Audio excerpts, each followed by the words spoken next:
All right, so welcome to Scholarly Snippets, PICO Alternatives. So this is part of a series to help you support your research skills and scholarly activities. And so today we're going to be talking a little bit about alternatives to the PICO framework. So we'll talk a little bit about what PICO is good for and what it's less good for, and when and why you might want to try other formats for formatting your research question. These can be very helpful for structuring it because, as we all know, the most important part of finding good answers and good information is asking the right question. If you don't ask the right question, you almost certainly can't get the right answers. So PICO is excellent. PICO, for those of you who may not be familiar, it stands for Patient, Intervention, Comparison, and Outcome. And so these are structured for very specific clinical questions, particularly if you're usually comparing an intervention and comparison in a particular patient or for a particular medical complaint in order to achieve a particular outcome. So this is excellent, but the problem is that this is structured for quantitative more than qualitative evidence. And so sometimes you may want information that is more about people's experiences, or you might not have a specific intervention in mind. And sometimes it focuses on the intervention to the exclusion of the setting, the context, the feasibility, the acceptability, because we can know that something works really well and is really effective in a clinical trial where everything is controlled, but in different real world settings, it might not be as effective. And so really being able to parse out why or what facets might make it more difficult to implement, or what some of the issues might be with implementing a specific intervention. PICO might not really get at all of that. And sometimes for behavioral interventions, it might lack an explanation for why something is effective or ineffective because it's not based on any kind of theory or particular, it might not be grounded in any particular type of theory. So the explanation of why is like, okay, this works, but maybe why does this work? Or why is this effective or ineffective in particular scenarios? Those are things that the PICO format can't always answer. So I'm going to go over several different ones, and these are just a sampling. This is scholarly snippets, not scholarly deep dives. So these are just a few different possible ones, but I've left some links in the references that you can use to explore some of the additional ones that I didn't cover today. Some of them say there are many as 38 or 25 different frameworks, and in half an hour, there's just not enough time to cover all that. So I tried to hit some of the major points. So the first one is SPIDER. Apologies to any arachnophobes. SPIDER stands for Sample, Phenomenon of Interest, Design, Evaluation, and Research Type. And this one is good for if you're not dealing with specific populations, but you're dealing with really, really small samples. You're maybe not looking for anything super generalizable. And this can be better for qualitative research because you are considering the research type and the research design that you are looking at as well. So we have, for example, a sample SPIDER question that's designed. So what's the group of people being studied? We might be looking at underrepresented minority students for the phenomenon of interest, adjustment to medical school. We can look for, as far as how the research is conducted, interviews, surveys, focus groups. So those are the type we'd be focused on, that specific type of design. And what outcome measures are we looking at? How are we evaluating it? We might be looking at their attitudes and experiences as listed in their surveys or their focus groups. And what research type are we looking at? Qualitative only? Are we looking at mixed methods? For example, we might want to look at mixed methods if we were also exploring retention rates. That might go into more quantitative data as well. So these are kinds of questions that you can use to structure that. So the pros and cons of SPIDER is that it has a higher specificity than PICO or PICO Search, which is basically PICO with study design added, but it has a lower sensitivity. So you might miss out on relevant results, but you're going to have to dig through a lot less stuff if you use SPIDER for qualitative questions as opposed to PICO. So this might be most appropriate if you're doing something like a scoping review or when you don't have as much time available. And some of the limitations might be due to the fact that qualitative index terms are just not indexed as rigorously as quantitative terms. A lot of times, I think it's gotten a little bit better, but finding qualitative research is still kind of hit and miss. Um, just because of how it's indexed and because it's often not seen as serious a research, so it's not always indexed as thoroughly. Another one to consider is SPICE. It must flow. So the SPICE stands for setting, perspective, intervention, comparison, and evaluation. So again, this is good for kind of qualitative ones, and this is good particularly for if you're looking at a specific setting or context and that really affects the issue. So we might have like a location or context, so we might say Los Angeles County, and then the perspective. This is helpful as opposed to patient because then you're not focused on just treating them, but you're really looking at this from their perspective. So from the perspective of the users, the potential users or the stakeholders of this service. So for like, let's say unhoused people and their families, if you're really looking at their perspective on it, that's who your population is. And then your intervention, then we might say, being given a fully funded apartment, as opposed to an alternative, shelters and usual services. And then by the evaluation, you might use a result or measurement to determine success. So again, this is outcome, but this is focused on how it's going to be evaluated. So we're looking at health outcomes, maybe employment status, income, housing status. These are things that we could look at to assess the efficacy of different interventions. Another one to explore, sometimes you just need a new perspective. And this one is really thorough. So this one is good for if you really are dealing with a complex question and really, really need to dig into that complexity. So this stands for perspective, setting, problem or phenomenon of interest, the environment, comparison, which is optional, time, and findings. So this one's designed, again, as I said, for really, really complex questions. So the example they gave, the perspective of the primary stakeholder might be a pregnant person. The setting is the location. So this might be a rural community. Then we look at sort of the problem or phenomena of interest, what we're studying. We might look at facility-based obstetric care. And the environment, and this is interesting because it gives a lot further details about the complexity of the setting or the problem. So you might look at in a rural community having poor transport, poor infrastructure, remote facilities that are really hard to get through, not a lot of busing, and so on. And so how that might affect the outcomes. And then you have a comparison, which is optional in this case, but in this case, the comparison might be home birth with like attendants, like a doula or midwife. And then the time range. So this would be the time up to and including childbirth, so that entire 9-month period. And then the findings. So what kind of outcome measures are you looking at?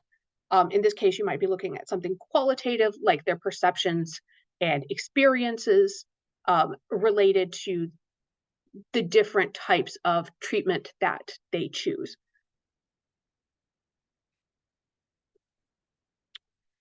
Another type of study is called Eclipse. We just had one recently, in fact.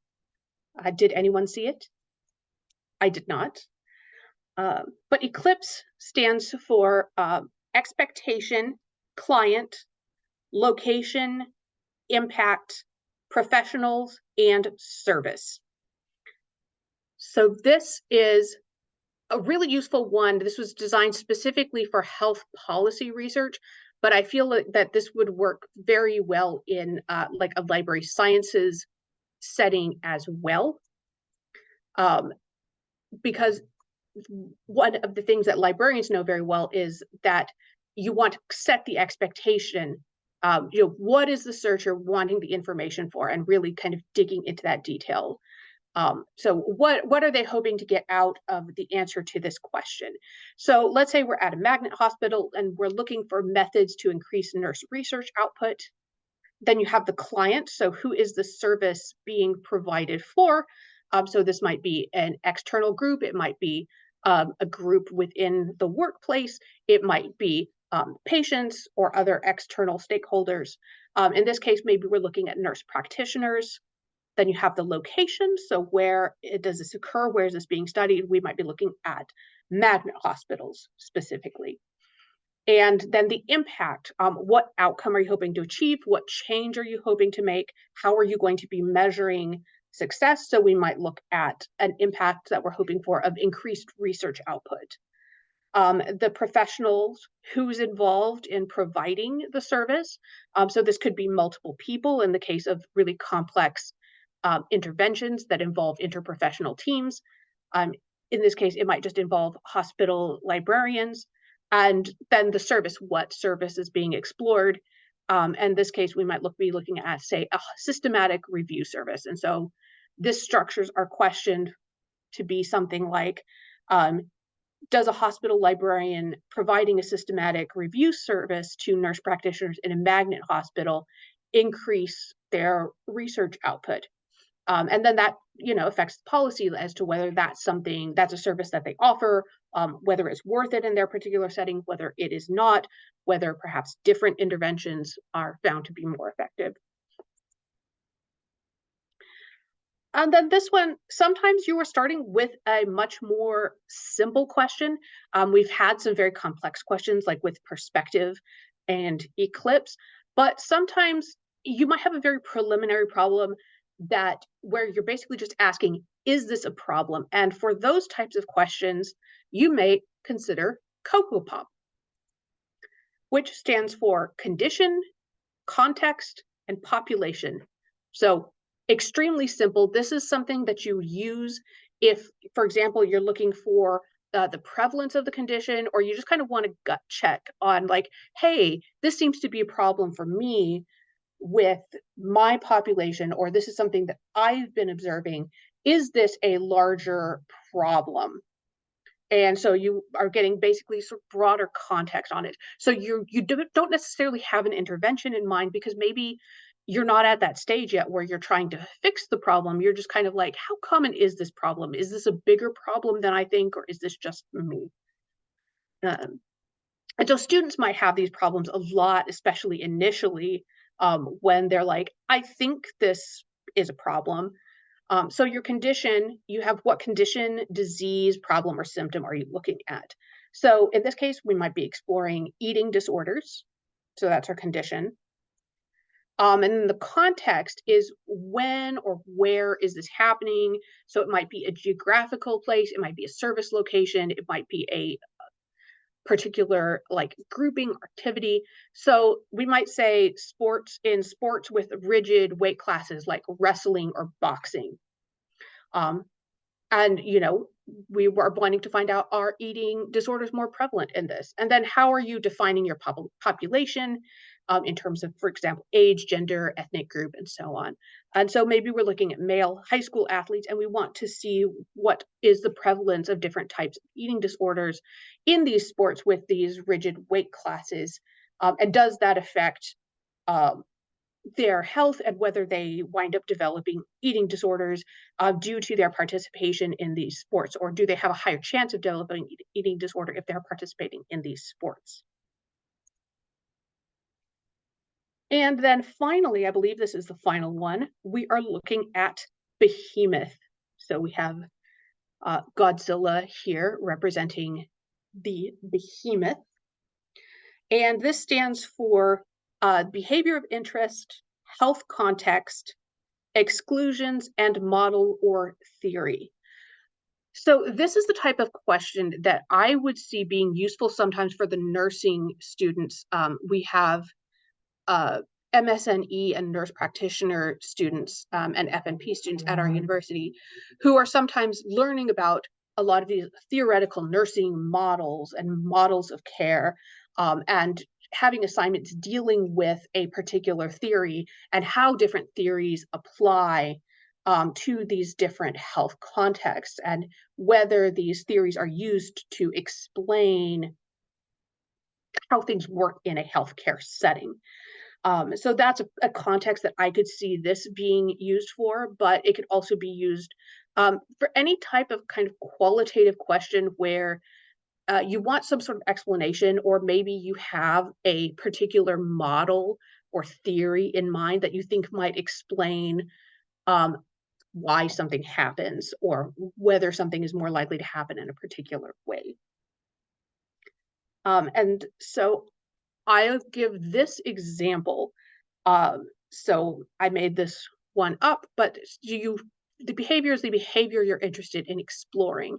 So you might say the use of generative AI tools. In the health context, in what setting? Maybe we're looking at small private medical practices in the US. So doctors who have their own practice, or dentists or other healthcare professionals who have their own practice. Exclusions, this is optional, but you can use this to kind of, if you want to exclude, for example, non-theoretical or technical models like statistical models, computer models, and this depends on how many results you wind up getting. And you can also use this to exclude other irrelevant items. So I've used this to say I'm excluding any statistical models. I'm going to exclude hospitals, community clinics, and practices with more than 20 employees, which is how I'm defining small um, in this case. So anything of that I would exclude. And then for the model or theory, you can either use a specific model if you have one in mind, or you could just use terms like model or theory to explore what kinds of theories are being applied to this concept or to this setting. In this case, I have the diffusion of innovation theory, which seems to apply. So I might say, okay, I wonder if the diffusion of innovation theory applies to whether a doctor with a small practice is more likely to use generative AI tools. And so you have this kind of sample. So now I will leave it to questions from you, the audience.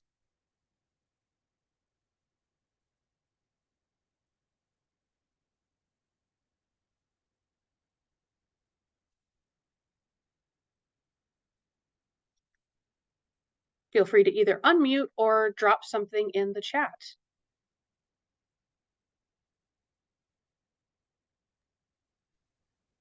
We had one question when on registration that asked where to find these. Okay, so where I found them is I Googled PICO Alternatives, came up with a couple of library libguides, many of which had links to different articles, which I then read and went back into kind of the original literature for it. But these are actually linked in my slides. I'll go ahead and show you the references. And by the way, please do stay tuned. Go ahead and save the date for our next workshop on November 29th about clinical key. But so I have several, apparently Booth is just huge in this space in terms of different search structuring categories. So that there are a couple by him and different colleagues. There's Booth again with Cook as well. So we have the spider tool. There's a place, Cummings Graduate Institute. They had alternatives to PICO for non-clinical research questions. They had a really good questions and like explanations and examples. So I used that as well. Then there was a link to PICO, PICOS, and SPIDER, the comparison study of the specificity and sensitivity of research tools. And then the University of Maryland Libraries had a guide of research questions. They linked, I think, like a whole bunch of different ones.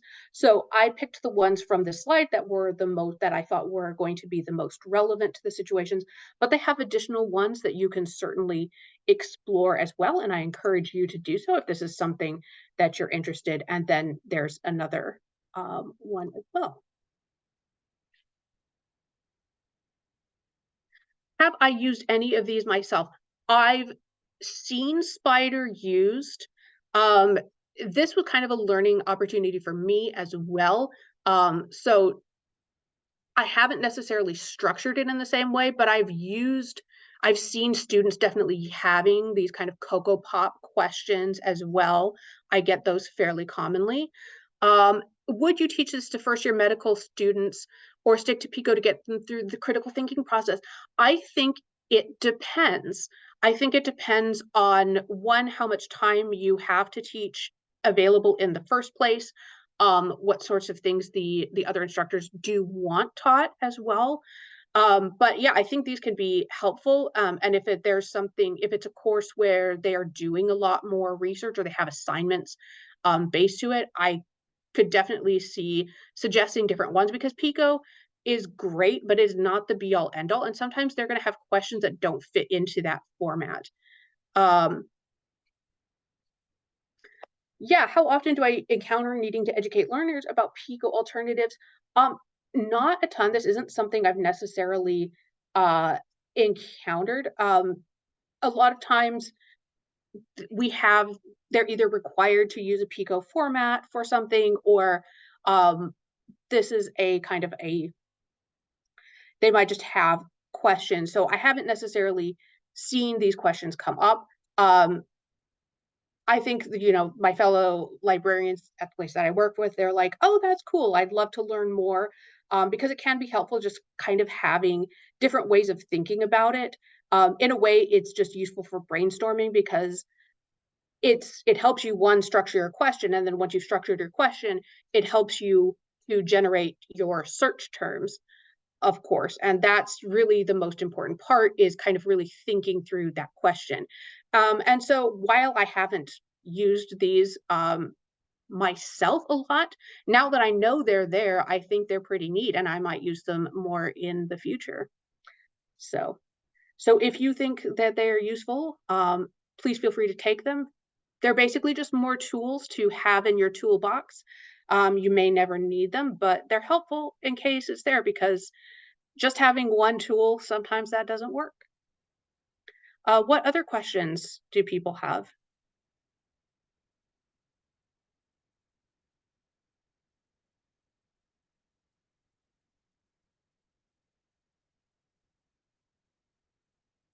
Questions? Great. Thank you all very much. Oh, yep, perfect. Thank you. So we have the survey link, so make sure you take the survey. And this will be on our YouTube channel shortly, and you can register for the next one. So thank you all very much. I hope you learned something useful. If you want to reuse any part of this presentation, please feel free to do so. We have released this under a CC BY non-commercial license, so feel free to use them in your class, use bits and pieces, um, link them on your LibGuides, whatever you want, share, share, share.